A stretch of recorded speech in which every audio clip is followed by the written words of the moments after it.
This is Global's Make Some Noise Day.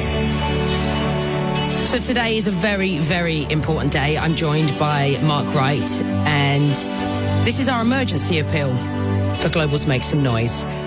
Today, you have the power to make someone's life better. 1 in 10 UK charities, they face bankruptcy by the end of the year. Small charities have been affected the most, with 2/3 unable to furlough staff because it would mean having to stop providing services to those who really, really need it. So today, we are raising money to help those small charities who are out there on the front line doing vital work with those hit hardest by coronavirus in our communities. Now, one of those charities is called Spear. They provide help to those experiencing homelessness, underlying health conditions and little access to washing facilities. Many rough sleevers are even more vulnerable, especially during the pandemic. Services such as food banks have also seen a huge surge in demand, leaving rough sleepers and those recently placed in housing struggling to eat. One of the people Spear supports is Frank.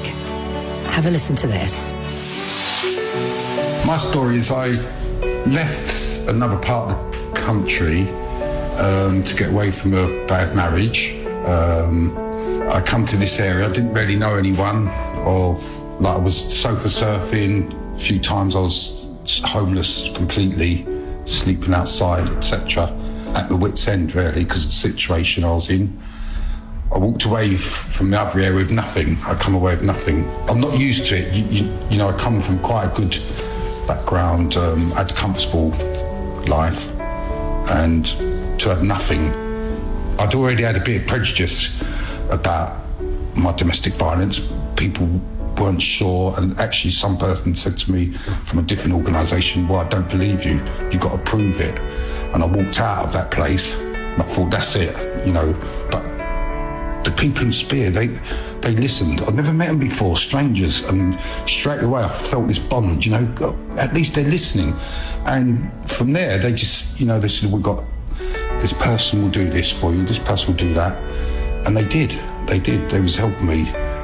To have someone that I thought this showed kindness, to me it was a life-changing moment because I had no one else I could turn to.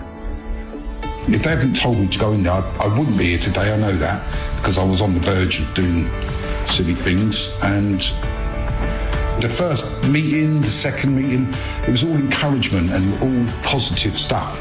And straight away you do think, God, you know, there is someone out there that cares and can help you. That's right, and thankfully Spear did care, and they was there for Frank when he was at his most vulnerable. What would have happened if they weren't Pandora? Well, that's the thing. Mark, I don't know if you know, but when I was younger, I was homeless. Me and my mum, we slept on the streets, park benches. I mean, there were nights where we didn't have any food and we were going through bins. And for me, I always say, luckily, I was so young that a lot of it went over my head. But for someone like Frank, I mean, it's tough. It's so tough. Genuinely, that is such a powerful moment, because I promise you, I did not know what you just told me at all. So hearing Frank's story, which really, you know, took me back right then, and then you just telling me you can completely relate to that on a personal level, I mean, that's really taking me back, sorry. But right now, small charities like Spear are needed more than ever. But coronavirus means they are really struggling to keep providing their vital support. And Pandora, the fact you've been through this, how important is that vital support? How hard are times like that? It's cold. It's dirty. It's, you know, for an adult, you might even feel shameful. You know, you don't know what each day is going to bring. And that's the hardest thing. You're on the streets and sometimes you are begging for people's help and people don't help. Wow. You know, and it's hard because you just don't know where you're going to be tomorrow, and trying to find somewhere warm to sleep can be the hardest thing. I can imagine. It's unbelievable. And you know, if you feel like you have a life that is not as unfortunate as what Pandora had or what Frank has, you can help right now. It only takes a few seconds to text HEART10. That's number 10 without a space to 70766 to give just £10 or to donate £20 if that's not going to hurt you too much. Text HEART20. 100% of your donation goes to Global's Make Some Noise. Standard network charges may apply. If you're under 16, please ask the bill payer's permission first, and the T's and C's are at heart.co.uk. £10 or £20, it isn't that much to ask, is it? It could buy a bottle of wine or a takeaway meal, or you could use it to help those hardest hit by coronavirus right now, people on the streets, just like Frank. So please text HEART10 or HEART20 to 70766. Thank you. Global's Make Some Noise Day. Raising money to help those hardest hit by coronavirus in our communities.